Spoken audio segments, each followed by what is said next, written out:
If you ask me, the iPad mini 7 just became more pro with iPadOS 26, and I've been talking about having an iPad mini Pro on the channel for quite some time now, and I know it's probably not going to happen, especially on the hardware side, but software side, Apple actually caught me off guard because with these upgrades in iPadOS 26, they brought them to all of their iPads, including the iPad mini 7. What is going on, everybody? Welcome back. MTG here with another episode. If you're new to the channel, hi there. So yes, I truly think that with these updates we get with iPadOS 26, the iPad mini 7 has become more pro on the software side of things. And also, if you just see one hand kind of in throughout the video, that's because I did have surgery on my shoulder. It was a small one, but I am wearing a sling, so I kind of really can't use the other arm for about 2-3 weeks, and then obviously, you know, there's physical therapy afterwards and bringing it back up to speed. So it's going to take a couple months, but you know, we're still going to be pushing out videos here on MTG Productions. But anyway, let's talk about how I think the iPad mini 7 just became more pro. And I made a video of showcasing iPadOS 26 here on the iPad mini 7, which also is my only iPad. But the main thing is not the redesign, not this whole liquid glass redesign, which is cool, but I also think separately that it wasn't a huge redesign that was rumored for so many years. I don't think it stands up to iOS 7 level type of redesign and that type of hype. I remember I was in high school, everyone was downloading it even though it was a developer beta, and no one cared, everyone was going after it. But anyway, with iPadOS 26, we are getting new multitasking abilities. So right here, I mean, with iPadOS, you can greatly revamp the app window management. You can open multiple apps at the same time. As you can see right here, you can minimize them, you can resize them just like that. Here is like the Files app, which also does get a redesign, and it feels more like a Mac OS type of files. And also you can resize them, you can tile them, and you can kind of arrange them with a single flick just like that. So right now I just kind of got rid of them, pushed them to the side, so now I can use the main display. And let's bring them back with one tap. And then right here, as you can see, we have them all just showcased right here. So it's kind of like with Mac OS, iPadOS does borrow expose, so you can quickly see all of your windows open, spread out on a single screen, which I do appreciate. So good job there, Apple. But let's say like I go back home, now they're kind of sitting on the side. I press tap again, and now I have all of them here. And it does take some time, so you kind of have to hold on and move it around. But you can move it around. Again, you can resize it. You can make it smaller if you'd like. You can make it larger. That's how small it goes. You can make it larger like that. So right here, for example, I have Notion pulled up. I also do have the Files just to showcase how it looks. But my main apps that I would be using are like YouTube, for example. I have a YouTube video always running in the background, regardless of whether I am getting work done or if I'm actually watching it. Especially like if I'm getting work done, I like to have a video that I've watched previously, just so it can be like some extra noise, and I kind of get to re-listen to it in a way while I also get work done. But like I'll have YouTube open right here, for example, and that was that was Alex from EV Auto. Makes great content, by the way. So like let's say I want to resize this. There we go. And there's RJ. Shout out to RJ. Then we got some other people right here. We got PokeRev. Then we got Brian right there. Then we got some other. We've got like Pokemon. We've got tech. We've got things going on. We have a bunch of different people that I'm subscribed to. Then we have Notion, which is an app that I use quite frequently. So I'd probably have this open up at the same time too. And then also, like I was checking out the prices of the latest Pokemon set, Destined Rivals. I do collect, and yes, I do have an unopened pack of Destined Rivals. It's not that easy opening up a pack, especially like when sealed like this with one hand. So I'm going to figure it out, but until then it's kind of sitting there. And I also do have one of my favorite cards, Galarian Moltres V, which is sitting there. I've yet to grade it. But yes, I do collect Pokemon, and I play the games. So I think Pokemon is more than just, you know, collecting. I think it's a lifestyle, if you ask me. But that's just my take on it. But anyway, with iPad mini 7 and iPadOS, like we're getting these features. Apple did not, you know, they didn't go like, okay, well, it's an iPad mini, it's not a Pro. We don't need to bring these features. Let's leave these for like the Pro iPads and make them Pro features.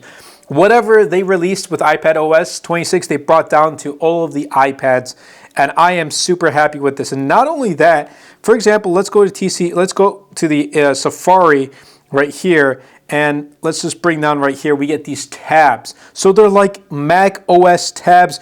As you can see right here, we click on Safari, we get all of these different options.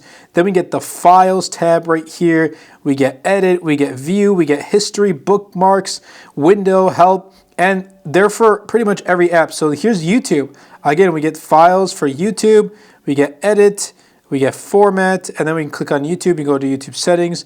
Then, for example, let's go to Notion. We also get one for Notion too.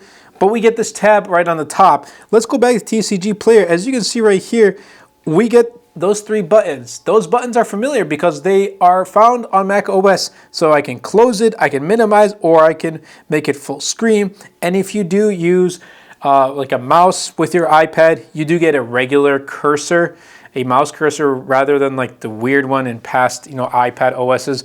You get a regular mouse cursor. So that is a plus. But they really went out to make this a fully fledged portable machine. Like, worst comes to worst, let's say I went on a trip and I forgot my MacBook and I needed to get work done. I already have my iPhone with me, and I recorded from my iPhone and import it to Final Cut Pro, edit from here and upload, and I am all set to go. Like, this is essentially my portable machine. And who knows, maybe with if there's a new iPad that comes out in the next couple of years, iPad mini 8, or I hope iPad mini Pro someday, even though the demographic might be a little much smaller than it is for the current iPad mini, I would probably go with a cellular option. So that means I can use it on the go, because look, it's larger than my iPhone and it's much smaller than my MacBook Air. I use a 15-inch MacBook Air. But it's also portable enough to carry without, being too much. I've tried the iPad Pro 11-inch and I've tried the regular iPad. They're great, but I don't know. It's just like I feel more content picking up an iPad mini and using that for everything, for content consumption, using it for the channel, for making wallpapers here on Procreate. Let's go back here. Let's click on there. Right here on Procreate. You can use LumaFusion if you want.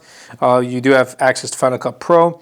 We also do get other updates with iPadOS 26, with this redesign, with liquid glass, Apple calls it, and you can find it throughout all of their OSs with iOS 26, macOS 26, and you also do get the phone app with iPad, and essentially that's like, hey, if you have a cellular iPad, you can leave your iPhone at home and bring your iPad, but I don't know who would do that. Maybe it would be me in the future. I don't know.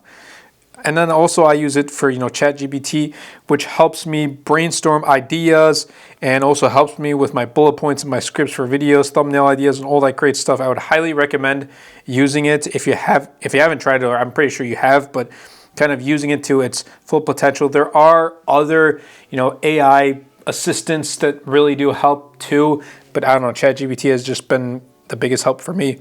I don't know, like, this is a great update that I think really enhances the productivity, especially with an iPad mini. Now, here's the thing. This is my preference. This is me wanting to use an iPad mini. If you don't want to use an iPad mini, that's completely up to you.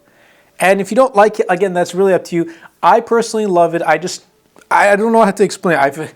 At this point, like, I've talked about so many videos. It's just like, what else do I say about the iPad mini that I haven't said already? It's just like the perfect combination. It's larger than a smartphone, but smaller than a regular tablet. I don't know. And it is a powerful tablet too. And it doesn't really try to replace my MacBook either. Even with these updates that make it feel more like, more a portable machine, more like a Mac, it's still not going to be a Mac. It's not going to replace, this will never replace my Mac Mini or my MacBook Air.